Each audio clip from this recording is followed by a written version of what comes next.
नमस्कार, के TV news में आपका स्वागत है। मैं हूं स्तुति और आइए एक नजर डालते हैं शहर की प्रमुख सुर्खियों पर। संत शिरोमणि रविदास जयंती से पूर्व लाखों श्रद्धालुओं सहित पंजाब के पूर्व सीएम सुखबीर सिंह बादल ने गुरु चरणों में नवाया शीश।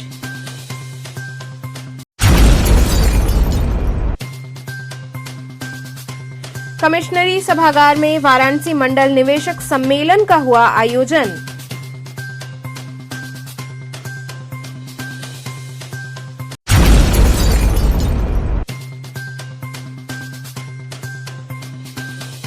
विश्व कैंसर दिवस पर आयोजित जागरूकता यात्रा को राज्य मंत्री दयाशंकर मिश्र ने हरी झंडी दिखाकर किया रवाना।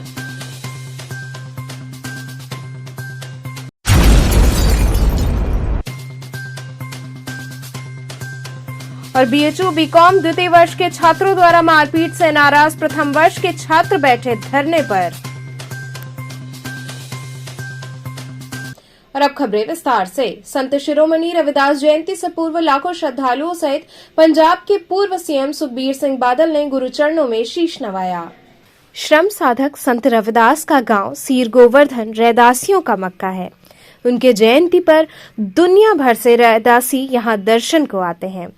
यहाँ उनका मंदिर ही नहीं बल्कि सैकड़ों साल पुराना वो इमली का पेड़ भी आस्था का केंद्र है, जहाँ कभी संत रविदास बैठकर सत्संग करते थे। मान्यता है कि आज भी अदृश्य रूप में संत रविदास की शक्ति यहाँ है और जो भी भक्त सच्चे मन से यहाँ मत्था टेकता है और इस पेड़ के झड़े पत्तियों का सेवन करता है, उसे रोगों से मुक्ति मिलती है। यही वजह है कि रविदास जयंती पर आने वाले लाखों भक्त यहाँ आकर मत्था टेकते हैं और यहाँ की माटी को तिलक के रूप में सिर पर लगाते हैं। ट्रस्ट से जुड़े हरदयाल सिंह ने बताया कि इस स्थान पर संत रविदास ने सत्संग के साथ ही कई लोगों को उपदेश भी दिया है। इस पेड़ के कलावा बांधने से सभी मन्नतें पूरी होती हैं। हरदयाल सिंह ने बताया कि इस पेड़ से जुड़ी एक और कहानी ये भी है कि जो भक्त यहाँ आकर मत्था टेकता है और इस पेड़ के पत्ती का सेवन करता है, उसे बीमारियों से मुक्ति मिल जाती है।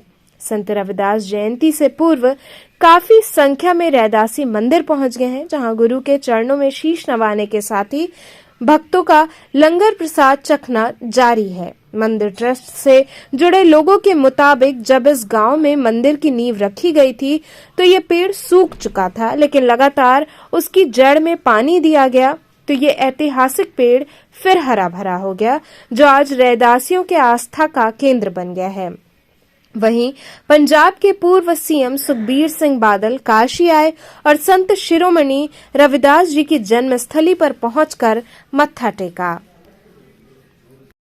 कोविड काल के बाद यहाँ पहुँच रहे हैं, किस तरीके का उत्साह नजर आ रहा है? मुझे बड़ी खुशी है यहाँ आके, इस पवित्र धरती से आके सारे हज़ारां की गिनती संगत इत्थे आई है। देखो, बनारस की बड़ी पवित्र धरती है, गुरुआं की नगरी है, तो कल्ले देश चों नहीं विदेशों तो लोग इत्थे आउंदे हैं अपने परमात्मा के तीर्थ यात्रा अपनी तीर्थ पूरा याद करने वास्ते आउंदे हैं। सो जेड़े भी आउंदे हैं बड़े भागाशील है, तो उन्हें भागा वाले हैं जेड़े इत्थे आउंदे हैं। संत रविदास जी के नाम पर एक कॉरिडोर बनने की योजना है, उस पर आप क्या कहेंगे? बड़ी अच्छी बात है, बहुत अच्छी बात है। हमने जो हमारा देश है, इस देश में सारे धर्मों के लोग रहते हैं और इसलिए ये देश तब कामयाब होगा, कब तरक्की करेगा, अगर सारे धर्मों का सत्कार किया जाए, सारे धर्मों को एक बना के लिया जाए।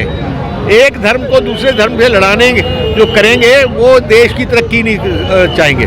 सर पॉलिटिकल इशू की बात की जाए तो संत रविदास की जन्मस्थली। Thank you. क्या चमत्कार है? चमत्कार इतने महाराज जोड़े गणते सीगे, जो जोड़े गणते थे ना, जो जूता होता है वो बांधते सी गणते सीगे।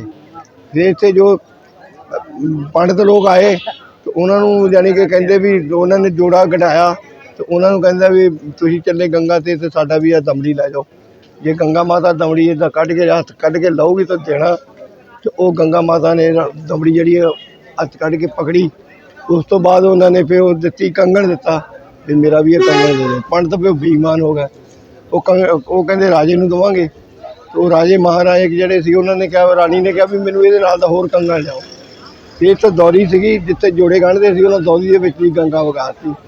ਇਹ ਇਹਨਾਂ ਦਾ ਜਾਣੀ ਕਿ ਕੌਤਕ ਸੀ ਮਹਾਰਾਜ ਰਵਿਦਾਸ ਦਾ ਮਹਾਰਾਜ। अच्छा, यहाँ की मिट्टी कही जाती है काफी उपयोगी होती है। ਹਾਂ ਇਹ ਜੋ ਪੱਤਾ ਲੈ ਕੇ ਜਾਂਦੇ ਆ ਧਾਗਾ ਬੰਨਦੇ ਆ ਉਹਨਾਂ ਦੀ ਕੋਈ ਤਮੰਨਾ ਆ ਜਿਹੜੀ ਸੁੱਕ ਕੇ ਜਾਂਦੀ ਉਹ ਪੂਰੀ ਹੋ ਜਾਂਦੀ ਆ तो बाद जो ले जाते हैं तो जो पत्ता खाते हैं उसदे नाल ठीक हो जाते हैं। बहुत पत्ता इसे लेके जाते हैं, सभी घर को लेके जाते हैं। कोई बाहर नहीं जाना कि बच्चा नहीं होता तो खाते तो बच्चा हो जाता है। ये हाँ पता कुछ विशेष पूजा भी यहाँ हाँ की पूजा जाती है। पूजा भी यही करते हैं इतने मत्था यहाँ बहुत टेकते कुछ होता है। बड़ा कुछ होता है इतने ये करके जो डक्का ये पत्ता डिग्या तो बीबियाँ ने चुक चुक के खाना है अच्छा, जो गिर जाते हैं और जो गिर जाता है वो खाती है तो वो सारा कुछ हो जाता है। कमिश्नरी सभागार में वाराणसी मंडल निवेशक सम्मेलन का आयोजन किया गया। कमिश्नरी सभागार में वाराणसी मंडल निवेशक सम्मेलन का भव्य आयोजन किया गया। इस अवसर पर मुख्य अतिथि के रूप में उत्तर प्रदेश के कैबिनेट मंत्री नंद गोपाल नंदी उपस्थित रहे। इस दौरान कमिश्नर कौशल राज शर्मा, डीएमएस राजलिंगम सहित जौनपुर, चंदौली, गाजीपुर के जिलाधिकारी एवं जिले के विधायकगण मौजूद रहे। इस मौके पर निवेशकों को आकर्षित करने के लिए मंडल के जिलाधिकारियों ने प्रेजेंटेशन पेश किया। कार्यक्रम में मंडल के कई बड़े निवेशक मौजूद रहे। देखिए, कानपुर गए थे, वहाँ 75,000 करोड़ का हुआ, बरेली में 39,000 करोड़ का हुआ, आगरा में 15,000 करोड़ का हुआ, प्रयागराज में 33,703 करोड़ रुपए का। निश्चित रूप से पहले हम लोगों ने 10 लाख करोड़ का टारगेट दिया था, फिर हमें 17 लाख करोड़ का करा और आज जो हमें जानकारी प्राप्त हुई है अधिकारियों से 13,000 से ज़्यादा एमओयू हो चुके और लगभग 21 लाख करोड़ हो गया। हमें ऐसा लगता है आने वाले अभी 10 तारीख के पहले और भी बढ़ जाएंगे, क्योंकि उत्साह बहुत इतना अच्छा इंफ्रास्ट्रक्चर उत्तर प्रदेश का। 2 एयरपोर्ट थे, 9 एयरपोर्ट संचालित, अभी 10 और एयरपोर्ट बन रहे हैं। बहुत जल्दी 21 एयरपोर्ट के साथ 16 डोमेस्टिक, 5 इंटरनेशनल एयरपोर्ट के साथ देश का पहला राज्य होने का गौरव प्राप्त होगा उत्तर प्रदेश। आज एक्सप्रेसवे का नेटवर्क का लगभग 37.7% हमारे पास है, बन रहे हैं, बनने के बाद 50% से ज़्यादा हो जाएगा। ईस्टर्न वेस्टर्न फ्रेट कॉरिडोर की बात करें तो 50% से ज़्यादा। अगर हम बात करें तो वाटर भी हमारे पास वाराणसी से हल्दिया, प्रयागराज से कानपुर बढ़ाने का काम करेंगे। इतना अच्छा इंफ्रास्ट्रक्चर। दूसरा सबसे बड़ी बात कानून व्यवस्था, जो गुंडे और अपराधियों और माफियाओं के जो आम जनता को डराते थे, इंडस्ट्री को डराते थे, आज वो खुद ही अपने किए की सजा भुगत रहे हैं जेल के अंदर। कुछ जेल में हैं, कुछ प्रदेश छोड़ करके भाग गए हैं, कुछ बहुत दूर चले गए हैं जहाँ से आना संभव। मंत्री अखिलेश यादव कह रहे हैं कि एमओयू केवल साइन हो रहा है, उसका असर नहीं, उद्यमी आ नहीं पा रहे हैं, केवल साइन हो रहा है एमओयू। आज उन्होंने मुरादाबाद में कहा। अखिलेश यादव की जितनी भी बातें हैं उठा करके देखिएगा, अगर मेरा वीडियो उठा करके फिर से देखेंगे, उनकी बचकानी हरकत, क्योंकि उन्होंने तो कुछ किया नहीं। मुलायम सिंह जी के नाम पे मैंडेट मिला, उन्होंने अपने पुत्र को कुर्सी थमा दी और उन्होंने अपने पिता को ही लात मार करके स्वयंभू राष्ट्रीय अध्यक्ष बन गए। निश्चित रूप से प्रदेश के मुखिया रहे, उनकी इतनी छोटी सोच नहीं होनी चाहिए। एक रिक्शे वाला, ट्रॉली वाला या गरीब से गरीब आदमी किसी किराए के मकान पर रहता है तो टोपी प्लास्टिक की लगाता है उसकी हैसियत के अनुसार, तो वो निकाल करके नहीं ले जाता कि टूट जाएगी, दूसरी जगह काम नहीं आएगी, तो छोड़ दो, जिसकी है उसकी काम आएगी। इसकी ऐसी छोटी सोच रही हो उसके बारे में बहुत कुछ बोलना नहीं है।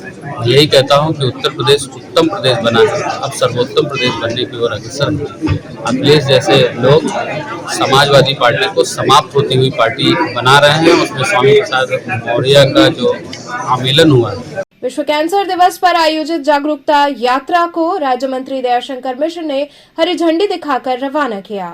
विश्व कैंसर दिवस के अवसर पर आयुर्वेद पद्धति से कैंसर के इलाज के लिए प्रसिद्ध डीएस रिसर्च सेंटर ने कैंसर जागरूकता यात्रा निकाली, जहां डीएस रिसर्च सेंटर कैंसर के द्वारा ठीक हुए रोगियों के साथ मशाल जलाकर सांकेतिक रूप से कैंसर को हराने का संदेश दिया गया। ये यात्रा DS research centre Ravindrapuri colony से मंत्री दयाशंकर मिश्र के द्वारा हरी झंडी दिखाकर रवाना किया गया। राज्य मंत्री डॉ दयाशंकर मिश्र ने कहा कि कैंसर एक ऐसा रोग है जिससे रोगी के साथ साथ परिवार को भी परेशानी होती है। संस्थान ने तमाम लोगों को आयुर्वेद पद्धति से ठीक किया है। आज उन्हीं लोगों का सम्मान किया गया। डीएस रिसर्च सेंटर के प्रतिनिधि विनय तिवारी ने बताया कि आज विश्व कैंसर दिवस है और हमारी संस्था आयुर्वेद पद्धति से कैंसर का इलाज करती है। हमारी संस्था देश के विभिन्न राज्यों में स्थित है। हमने आज कैंसर दिवस पर अपने ठीक हुए 3 लोगों को सम्मानित किया है। आज विश्व कैंसर दिवस है और डीएस रिसर्च सेंटर के इस संस्थान में आज यहाँ से एक जागरूकता रैली का आयोजन किया गया है और एक संगोष्ठी का भी आयोजन था। तो उस सब में आज दुनिया को जागरूक करने के लिए कैंसर एक ऐसा रोग है जिसमें कि व्यक्ति की जान भी जाती है और परिवार भी आर्थिक रूप से बहुत विपन्न हो जाता है। तो ऐसे में इस संस्थान के लोगों ने आयुर्वेद की विधा से तमाम ऐसे मरीजों को एकदम ठीक किया है।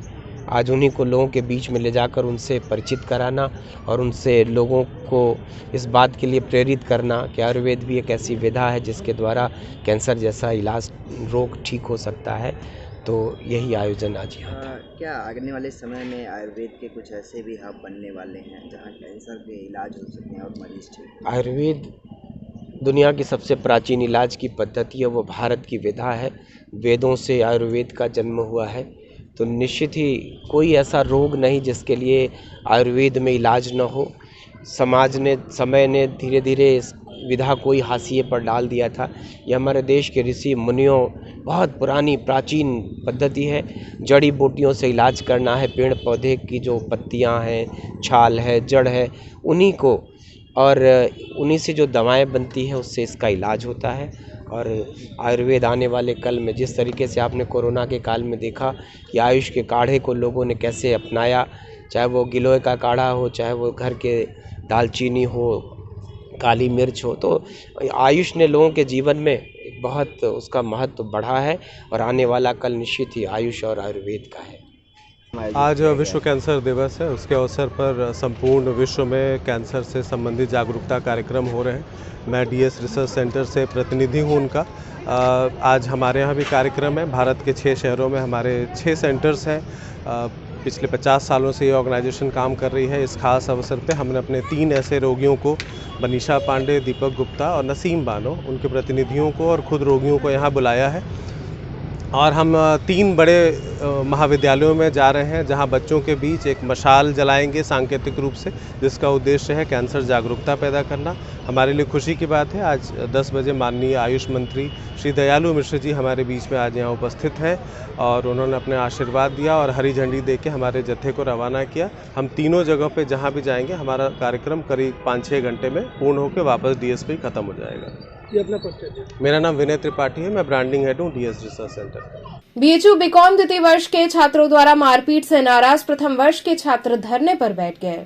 काशी हिंदू विश्वविद्यालय में बीकॉम द्वितीय वर्ष के छात्रों की ओर से प्रथम वर्ष के छात्रों की पिटाई का मामला गर्मा गया है। घटना से भड़के प्रथम वर्ष के छात्र शनिवार की सुबह से संकाय के बाहर धरने पर बैठ गए हैं। द्वितीय वर्ष के 2 छात्रों को बिठाकर ले जा रहे सुरक्षा कर्मियों के पेट्रोलिंग वाहन को घेर लिया गया।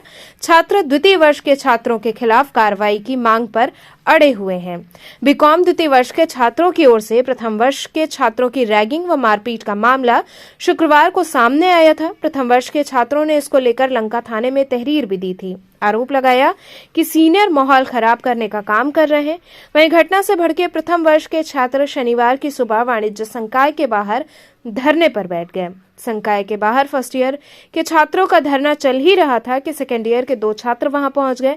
आरोप है कि सेकेंड ईयर वाले छात्रों ने फर्स्ट ईयर के छात्रों को फिर धमकी दी। इससे छात्र आक्रोशित हो गए और उन्हें पकड़ लिया। इसी बीच बीएचयू सुरक्षा कर्मियों ने द्वितीय वर्ष के छात्रों को पेट्रोलिंग वाहन में बिठा लिया। प्रथम वर्ष के छात्रों ने पेट्रोलिंग वाहन को घेर लिया। वहीं द्वितीय वर्ष के छात्रों के खिलाफ सख्त कार्रवाई की मांग कर रहे हैं। सुरक्षाकर्मी छात्रों को शांत कराने में जुटे रहे।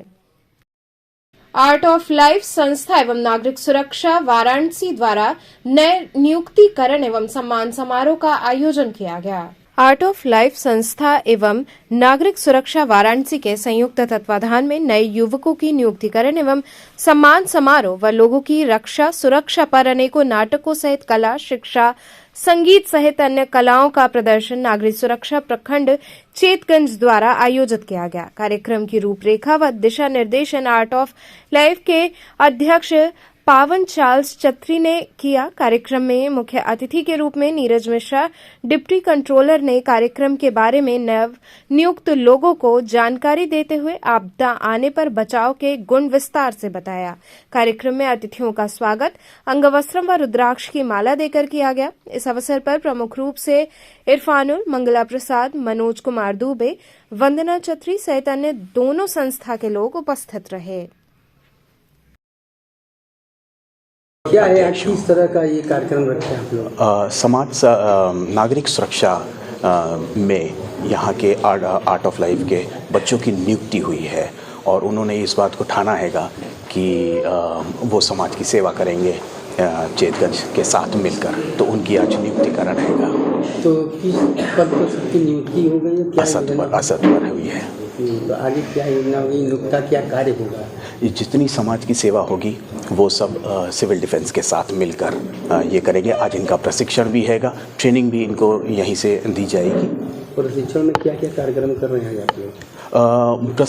प्रशिक्षण तो अभी दिया जाएगा जिसमें इनको कैसे कार्य करना हैगा इसकी ट्रेनिंग अभी दी जाएगी। और साथ में ही आर्ट ऑफ लाइफ के द्वारा जो है एक लघु नाटिका देश प्रेम को लेकर और आपस में धार्मिक प्रेम को लेकर एक लघु नाटिका है। और जो ट्रेनिंग इनको म्यूज़िक की दी जाती है, उसकी कला, जीवन जीने की शैली, उसके बारे में ये अपना परिचय खुद देंगे। यहाँ रुकेंगे एक छोटे से ब्रेक के लिए। आप बने रहिए KTV के साथ।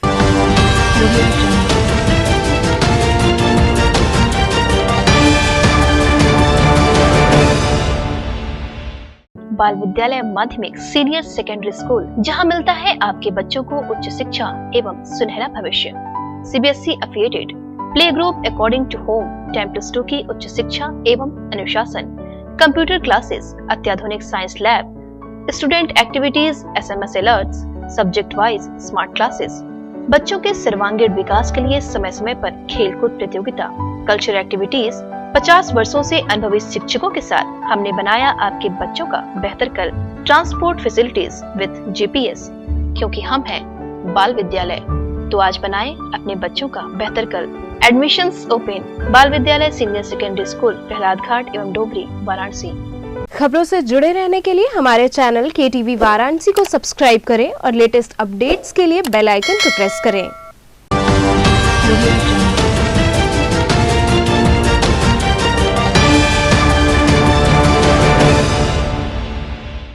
ब्रेक के बाद आपका स्वागत है।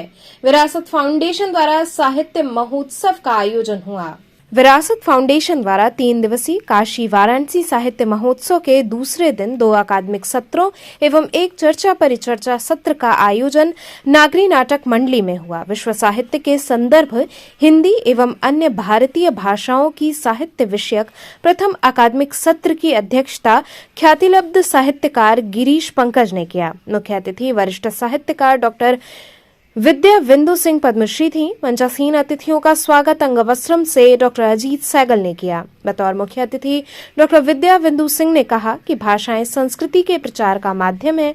आज भाषाओं की संस्कृति बचाने की जरूरत है। सभी भारतीय भाषाओं का एक रागात्मक बोध है, ये बना रहना चाहिए। विज्ञान और राजनीति भी संस्कृति में हस्तक्षेप करता है, अन्य तत्व भी हस्तक्षेप करते हैं, लेकिन उससे यदि संस्कृति का भला होता है तो उनका स्वागत करना चाहिए। इस दौरान डॉक्टर राम सुधार सिंह, शीर्ष आयोजक मंडल के अध्यक्ष प्रोफेसर सूर्य प्रसाद दीक्षित, पूर्व अध्यक्ष हिंदी विभाग लखनऊ विश्वविद्यालय, महोत्सव संयोजक प्रोफेसर राम मोहन पाठक, स्वागताध्यक्ष शरद कुमार त्रिपाठी, डॉक्टर किशन पाठक की उपस्थिति रही। ये कार्यक्रम और आज क्या चल रहा है यहाँ पे? ये 3 दिवसीय कार्यक्रम है साहित्य महोत्सव। बनारस का लिटरेरी फेस्टिवल देश में 24 जगहों पर होते हैं, लेकिन उसके बारे में एक मान्यता हो गई है कि एक खास विचारधारा के फ्रेमवर्क में बंधा हुआ सम्मेलन होता है। दूसरा, कुछ अभिजात्य वर्ग के लोग जो बड़े बड़े होटलों में बैठते हैं और वो वहाँ पर साहित्य की सतही बातें करते हैं। हम साहित्य की जड़ों की ओर लौटना चाहते हैं और हम जानते हैं ये तो साहित्य का भी तीर्थ है। मेरा बार बार कहना रहता है कि इसको तो सरकार को भी चाहिए, और सरकार अगर नहीं भी घोषित करती है तो साहित्यकारों को, यहाँ के नागरिकों को, आम जनता को आम जनता को चाहिए कि वो काशी को साहित्य तीर्थ घोषित कराए, न करे तो स्वयं घोषित करके इसको साहित्य तीर्थ के रूप में विकसित करें। ये जो 5000 साल का काशी का इतिहास है, इसके पीछे एक सांस्कृतिक और साहित्यिक परंपरा भी है, जिस परंपरा को देखा जाए तो धीरे धीरे वो उसका जो ज्वालामुखी है, ये ज्वालामुखी सुषुप्त जैसा था। पिछले कुछ वर्षों में साहित्य का वह योगदान उस तरह का नहीं हो सका, यद्यपि वो एक गंगा की धारा की तरह निरंतर प्रवहमान है, लेकिन वो जिसको कहते हैं कालजयी रचनाएं, कालजयी साहित्य चिंतन, ये इसकी धारा थोड़ी सी कमज़ोर पड़ी है, तो उसको फिर से बल देना है। और जो देश में 24 जगह पर साहित्य महोत्सव होते हैं, उनमें जो उनके बारे में जो एक धारणा तय हो गई है कि ये धारणा ऐसी है कि एक खास विचारधारा के लोग, कुछ खास अभिजात्य वर्ग के लोग केवल होटलों में बैठ के बात करेंगे, इसको कुछ शिथिल करने और तोड़ने की तो बात हम नहीं कहते। आज प्रोग्राम कल उद्घाटन हुआ है काशी विश्वनाथ मंदिर धाम में, और उसके जरिए ये मैसेज देने की कोशिश की गई कि हम ज़मीन से जुड़ी साहित्यिक परंपरा, ज़मीन से जुड़ करके साहित्य पर चिंतन करना चाहते हैं, और साहित्य के चिंतन की जो धारा है उसको गंगा की धारा की तरह प्रवहमान करें। जहां हमने शुरुआत की वहीं बगल में भारतेंदु का स्थल है, जयशंकर प्रसाद का स्थल है, दूसरी तरफ तुलसी का स्थल है, और वहाँ पर गंगा के तट पर हमने यह कार्यक्रम शुभारंभ किया है। आज हम कबीर की स्थली के बगल में नागरी नाटक मंडली में हैं, जिसमें साहित्य की जो ऐतिहासिक परंपरा थी, जो वर्तमान है और जो भविष्य है, इस पर चिंतन के लिए यहाँ पर एकत्र हैं। देश भर से आए हुए लोग हैं, 13 प्रांत। सर्किट हाउस क्षेत्र में अभियान चलाकर बेतरतीब खड़े वाहनों को सीज किया गया। कचहरी सर्किट हाउस क्षेत्र में यातायात विभाग द्वारा सघन वाहन चेकिंग अभियान चलाया गया और बेतरतीब तरीके से खड़े वाहनों को जब्त किया गया। टीआई अनुराग त्यागी ने बताया कि यहां पर मल्टी लेवल पार्किंग बनाई गई है। लोग उसका उपयोग न करते हुए सड़कों पर बेतरतीब तरीके से गाड़ियां खड़ी कर देते हैं, जिससे आए दिन जाम की समस्या उत्पन्न होती है। ऐसे में अभियान चलाकर वाहनों को जब्त किया गया है। ये अभियान चल रहा है कि लोग जो है लापरवाह हो रहे हैं बहुत। हम लोगों ने लाउड स्पीकर के माध्यम से लगातार प्रचार करते हैं कि लोग गलत तरीके से अपने वाहन को छोड़ के जो है चले जाते हैं रोड पे, इससे यातायात की व्यवस्था खराब होती है। जबकि यहाँ मल्टी लेवल कार पार्किंग है, हम यही प्रयास है कि वो कार पार्किंग में लगाएं, और जो नहीं बात मान रहे हैं उनके चालान भी हम प्रतिदिन करते हैं। इसके अलावा क्रेन के माध्यम से उठाने की कार्रवाई कर रहे हैं। बात करें जब सुबह के मुख्यमंत्री योगी आदित्यनाथ जी जब काशी दौरा होता है तभी सर्किट हाउस नहीं, ये ऐसा कुछ नहीं है। हम प्रतिदिन, आप देखेंगे प्रतिदिन हम यहाँ 50 से अधिक गाड़ियों के चालान करते हैं, 50 से अधिक गाड़ियों के चालान करते हैं। और फैंटम, इंटरसेप्टर और क्रेन जो हमारी मोबाइल है उसके माध्यम से हम हमेशा जो है एक अभियान चलाए रहते हैं। सर, जो रिकवरी वैन है उसका सर फिटनेस और इंश्योरेंस कब तक है? नहीं, इसके लिए तो आपको रिकॉर्ड में आ जाना पड़ेगा, ऑफिस में पता करना पड़ेगा। अभी तो हाँ, ये अभी नया आदेश है, उसके तहत जो भी होगा। इंश्योरेंस फेल है सर? नहीं, तो वहाँ से बताना, आपको ऑफिस से आना पड़ेगा। ये बाहर से आई हुई है, VIP टू टीम बाहर से आई हुई है। बीएचयू में रामायण कॉन्क्लेव के तहत संगोष्ठी का आयोजन हुआ। प्रधानमंत्री नरेंद्र मोदी के संसदीय क्षेत्र वाराणसी में रामायण कॉन्क्लेव का आयोजन किया जा रहा है। इसके तहत काशी हिंदू विश्वविद्यालय में संगोष्ठी का आयोजन हुआ। इसी कड़ी में प्रोफेसर ज्ञानेश्वर चौबे ने बताया कि हमारे भारत की ट्राइबल जाति कोल, भील और गोंड जाति की जीन ही बेस है, जो हमारे DNA में है। यही बेस है जो पूरे भारत में लगभग हर जगह समान है। यूरोपियन लोगों के जीन में थोड़ा अंतर दिखता है। रामायण काल की यही जातियां ही रही जिनका DNA हम सभी में आज भी विद्यमान है। प्रोफेसर ज्ञानेश्वर चौबे ने आगे बताया कि हमारे देश से सटे हुए देशों में भी आपको यही जीन देखने को मिलेगा। जी, रामायण देखिए, जो ग्रंथ है उसमें बहुत सारी ट्राइब्स के बारे में मेंशन है, जिसमें से कोल, भील और गोंड उसकी प्रमुख ट्राइब्स थी। तो इन ट्राइब्स का हमने जो है जेनेटिक स्टडी किया, उनका DNA का जो है वो स्ट्रक्चर जाना, और अदर लोगों के साथ उनका क्या रिलेशन है इसको देखा। उसमें हमने पाया कि कोल, भील और गोंड ये तीनों इनक्रेडिबली जो है वो इंडिया का बेस बनाती है, और इंडिया का कोई भी ऐसा पॉपुलेशन नहीं है जिसके पास इन तीनों ट्राइब्स का DNA ना हो। तो ये एक तरीके से बेसिक फाउंडेशन बना रही हैं जो रामायण के अंदर मेंशन ट्राइब है। इसका मतलब कि ये ट्राइब्स काफ़ी एंशिएंट समय से इंडिया में रह रही हैं। आगे इस शोध को क्या और भी व्यापक रूप आप लोगों द्वारा दिया? जी, इस शोध में फिर देखिए नॉर्थ ईस्ट की भी कुछ ट्राइब्स हैं जिनको मेंशन किया गया रामायण में अदर कास्ट ग्रुप्स को भी किया गया है। इसके अलावा हम लोग महाभारत के भी ट्राइब्स को फर्दर स्टडी करने वाले हैं। सिडबी एवं स्पीक मैके द्वारा आयोजित होने वाले कार्यक्रम के संदर्भ में प्रेस वार्ता की गई। सिडबी एवं स्पीक मैके के संयुक्त तत्वाधान में युवाओं को भारतीय संस्कृति से रूबरू कराने का अनूठा प्रयास अत्यंत सफल रहा है। इसी कड़ी में स्कूल कॉलेजों की सत्र समाप्ति के साथ इस महायज्ञ के प्रथम सोपान का समापन समारोह रस बनारस स्वर ताल आयोजित होने जा रहा है, जो आगामी 5 फरवरी रविवार को सिगरा स्थित रुद्राक्ष अंतर्राष्ट्रीय सहयोग एवं सम्मेलन केंद्र में आयोजित किया जा रहा है। ये कार्यक्रम भारत के नामचीन एवं प्रसिद्ध कलाकारों द्वारा गायन, वादन एवं कथक नृत्य से सुशोभित होगा। कार्यक्रम के मुख्य अतिथि अपर मुख्य सचिव डॉक्टर नवनीत सहगल, खेल एवं युवा कल्याण विभाग उत्तर प्रदेश तथा विशिष्ट अतिथि सिडबी के अध्यक्ष एवं प्रबंध निदेशक शिव सुब्रमण्यम रमन होंगे। ये जानकारी स्पीक मैके के चेयरपर्सन उमेश चंद्र सेठ एवं डॉक्टर मधु शुक्ला ने प्रेस वार्ता में दी। किस तरह का कार्यक्रम कब होने जा रहा है? हम 5 फरवरी को रुद्राक्ष कन्वेंशन सेंटर वाराणसी में एक सांस्कृतिक कार्यक्रम करने जा रहे हैं, जिसमें 3 महान कलाकार विभूतियाँ गुरुजन परफॉर्म करेंगे।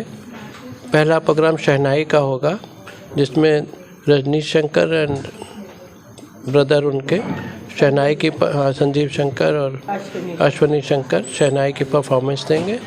और उसके बाद साजन मिश्र जी का गायन होगा और अंतिम में जो है कथक होगा विशाल कृष्ण जी का।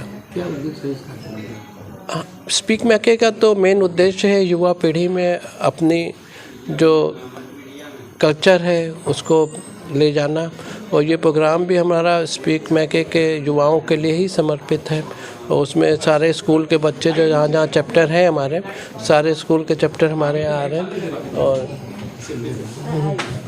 और पार्टिसिपेट कर रहे हैं, और अच्छा होगा प्रोग्राम। देखिए और कब और क्या करने जा रही हैं?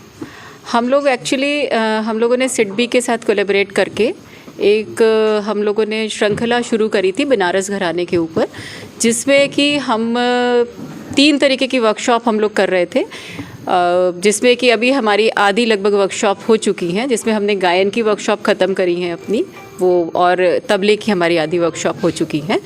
तो उसी का एक तरीके से एक संयुक्त प्रस्तुति हम लोगों की, और जो हमारे बच्चों ने सीखा है, और उसके बाद सिडबी आगे हमारे साथ कैसे बढ़ना चाहेगा, तो उसी को लेकर के एक हम कार्यक्रम यहाँ कर रहे हैं। और ये अपने तरीके का एक अनोखा कार्यक्रम होगा, क्योंकि इसमें 3 जनरेशन्स के कलाकार एक तरीके से परफॉर्म कर रहे हैं। जैसा सर ने, उमेश जी ने बताया, तो शहनाई पर संजीव शंकर और अश्विनी शंकर जी हैं, और साजन मिश्र जी हैं। उनके लिए तो वो बनारस उनका घर है, और हमारे लिए बहुत सौभाग्य की बात है कि वो उस मंच पे हमको आशीष वचन देने के लिए होंगे। और अंतिम प्रस्तुति में विशाल कृष्ण जी का कथक होगा। तो यही एक हमारा संक्षिप्त ये कार्यक्रम है, क्या नाम दिया गया है? ये कार्यक्रम हमारा रुद्राक्ष में है, और ये स्वर ताल का संगम रस बनारस है। ये एक तरीके से कार्यक्रम का जो हमारा स्पीक मैके का उद्देश्य है, और मेन अभी जो इस कार्यक्रम जो हमने श्रृंखला शुरू हुई है, उसका उद्देश्य था कि हम अपने बनारस घराने को सजोएं और उसको बढ़ाएं, और जो हमारी युवा पीढ़ी है उसमें जागरूकता उत्पन्न करें कि वो इस समृद्धशाली घराने की परंपराओं को आगे बढ़ाएं। तो यही हमारा मेन उद्देश्य है, जो हमारा स्पीक मैके का भी उद्देश्य है। तो चलते चलते पुनः एक नजर डालते हैं शहर की प्रमुख सुर्खियों पर। संत शिरोमणि रविदास जयंती से पूर्व लाखों श्रद्धालुओं सहित पंजाब के पूर्व सीएम सुखबीर सिंह बादल ने गुरु चरणों में नवाया शीश।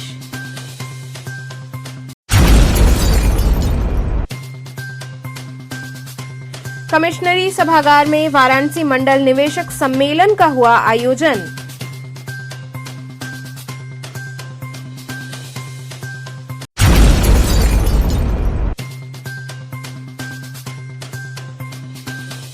विश्व कैंसर दिवस पर आयोजित जागरूकता यात्रा को राज्य मंत्री दयाशंकर मिश्र ने हरी झंडी दिखाकर किया रवाना।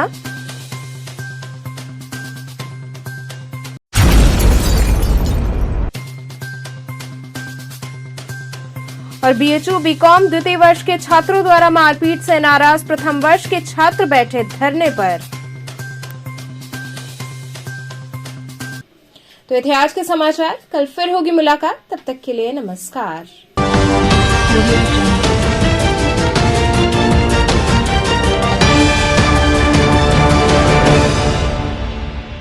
खबरों से जुड़े रहने के लिए हमारे चैनल KTV वाराणसी को सब्सक्राइब करें और लेटेस्ट अपडेट्स के लिए बेल आइकन को प्रेस करें।